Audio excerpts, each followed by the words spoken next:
മദീനയിൽ ഖലീഫ ഉസ്മാൻ ഇബ്നു അഫ്ഫാൻ സ്വന്തമാക്കി പൊതുജനങ്ങൾക്ക് തുറന്നുകൊടുത്ത ഒരു കിണറുണ്ട്. അതിൻ്റെ ചരിത്രം മുമ്പ് മീഡിയ വണ്ണിൽ പറഞ്ഞിട്ടുണ്ട്.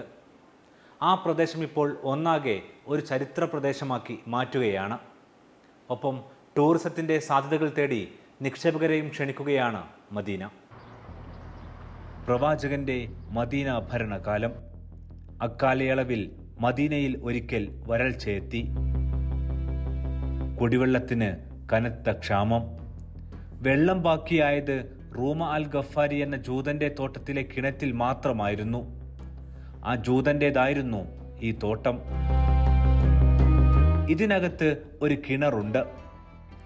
അയാളുടെ പേരിനോട് ചേർത്ത് ബിഅർ റൂമ എന്നാണ് കിണർ അറിയപ്പെട്ടത്. വരൾച്ച മുതലാക്കി കിണറ്റിലെ വെള്ളം തീ വിലക്കാണ് ജൂതനായ റൂമ വിൽക്കാൻ തുടങ്ങിയത്. ഇതോടെ പ്രവാചകന്റെ അടുത്ത് സങ്കടവുമായി വിശ്വാസികളെത്തി. വെള്ളത്തിന്റെ ക്ഷാമവും സ്ഥിതിയും മനസ്സിലാക്കിയ പ്രവാചകൻ പറഞ്ഞു, ആരെങ്കിലും ഈ കിണർ വാങ്ങി ആളുകൾക്ക് വെള്ളം കൊടുക്കാൻ പറ്റും വിധം ദാനം ചെയ്താൽ ദൈവത്തിന്റെ അരികിൽ അവർക്ക് ഇതിനേക്കാൾ നല്ല സമ്മാനമുണ്ടാകുമെന്ന്. ഇതായിരുന്നു റൂമയുടെ കിണർ. കിണർ സംബന്ധിച്ച വിഷയം പ്രവാചകന്റെ അരികിൽ നിന്നും അന്നത്തെ സമ്പന്നനായിരുന്ന സ്വഹാബിയും പിൽക്കാലത്ത് ഖലീഫയുമായി മാറിയ ഉസ്മാൻ ബിൻ അഫ്ഫാന്റെ അരികിലെത്തി. അദ്ദേഹം ഈ കിണർ അക്കാലത്ത് 12,000 ദീനാർ കൊടുത്ത് ജൂതനിൽ നിന്നും വാങ്ങി. പ്രത്യേക കരാറുണ്ടാക്കിയായിരുന്നു കിണർ വാങ്ങിയത്. ഒന്നിടവിട്ട ദിവസങ്ങളിൽ വെള്ളം എടുക്കാമെന്നതായിരുന്നു റൂമയുമായി ഉസ്മാൻ ബിൻ അഫ്ഫാൻ ഉണ്ടാക്കിയ വ്യവസ്ഥ.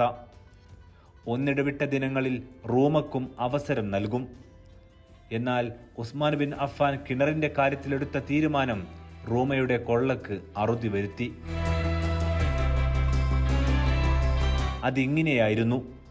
ഉസ്മാൻ ബിൻ അഫ്ഫാന് വെള്ളമെടുക്കാൻ അവസരമുള്ള ദിനം അദ്ദേഹം അത് ജനങ്ങൾക്ക് സൗജന്യമായി തുറന്നു കൊടുത്തു. ഇതോടെ ആ ദിനങ്ങളിൽ മാത്രം ജനം പരമാവധി വെള്ളം ശേഖരിക്കും. ഇതോടെ റൂമയുടെ അവസരമുള്ള ദിവസങ്ങളിൽ പണം കൊടുത്ത് ആരും വെള്ളം വാങ്ങാതായി. പിന്നാലെ ചെറുവിഷയങ്ങൾ ചൂണ്ടിക്കാട്ടി റൂമയും പ്രശ്നം സൃഷ്ടിക്കാൻ തുടങ്ങി. ഒടുവിൽ 8,000 ദീനാർ കൂടി നൽകി കിണറും അരികിലെ തോട്ടവും പൂർണ്ണമായും ഉസ്മാൻ വാങ്ങി ജനങ്ങൾക്ക് സൗജന്യമായി തുറന്നു കൊടുത്തു. കുടിവെള്ളം നിഷേധിക്കപ്പെടുന്ന പാവങ്ങൾക്ക് വേണ്ടിയുള്ള പോരാട്ടത്തിന് ഊർജം പകരുന്ന ചരിത്ര സ്മാരകമാണിതെന്ന് ഇസ്ലാമിക പണ്ഡിതർ ചൂണ്ടിക്കാട്ടുന്നുണ്ട്. പിൽക്കാലത്ത് കിണറിനും ഈ തോട്ടത്തിനുമെല്ലാം പേര് ഉസ്മാൻ ബിൻ അഫ്ഫാൻ മസ്റ എന്നായി. മസ്റ എന്നാൽ തോട്ടം എന്നാണ് അർത്ഥം. ഖലീഫയുടെ മരണത്തോടെ ഇത് വഖഫ് സ്വത്തായി മാറി. ഖലീഫ ഉസ്മാൻ ബിൻ അഫ്ഫാൻ അന്ത്യവിശ്രമം കൊള്ളുന്നത് മദീനയിലെ ജന്നത്തുൽ ബഖീയിലാണ്. ഇതാണ് അദ്ദേഹം അന്ത്യവിശ്രമം കൊള്ളുന്ന മണ്ണ്. അദ്ദേഹത്തിന്റെ വിടവാങ്ങലിന് ശേഷം ഇന്നോളം ഇത് വഖഫ് സ്വത്താണ്. അതായത് ഇവിടെ നിന്നുള്ള ലാഭവും ഈന്തപ്പഴത്തോട്ടത്തിലെ ലാഭങ്ങളുമെല്ലാം പാവങ്ങൾക്ക് വേണ്ടിയാണ് നൽകുന്നത്. കിണർ കാലക്രമേണ നശിച്ചിരുന്നു. പിന്നീടത് പുനർനിർമ്മിച്ചു. ഇപ്പോഴും പ്രവേശനത്തിന് ഇവിടേക്ക് നിയന്ത്രണമുണ്ട്. രാവിലെകളിൽ മാത്രമാണ് പ്രവേശിക്കാനാവുക. ഹറമിൽ നിന്നും 4 കിലോമീറ്റർ മാത്രമേ ഇവിടേക്ക് ദൂരമുള്ളൂ. ഈ തോട്ടവും കിണറും സംരക്ഷിക്കാനും പൂർണ്ണമായും പഴമയോടെ ജനങ്ങൾക്ക് തുറന്നു നൽകാനും പോവുകയാണ്. അതിനു മുന്നോടിയായി ഇവിടെ വികസനം വരും. ചരിത്ര പ്രാധാന്യം രേഖപ്പെടുത്തുന്ന ഫലകങ്ങൾ സ്ഥാപിക്കും. നടപ്പാതകളും ഇരിപ്പിടങ്ങളും വെള്ളം ശേഖരിക്കാനുള്ള സംവിധാനങ്ങളും ഒരുക്കും.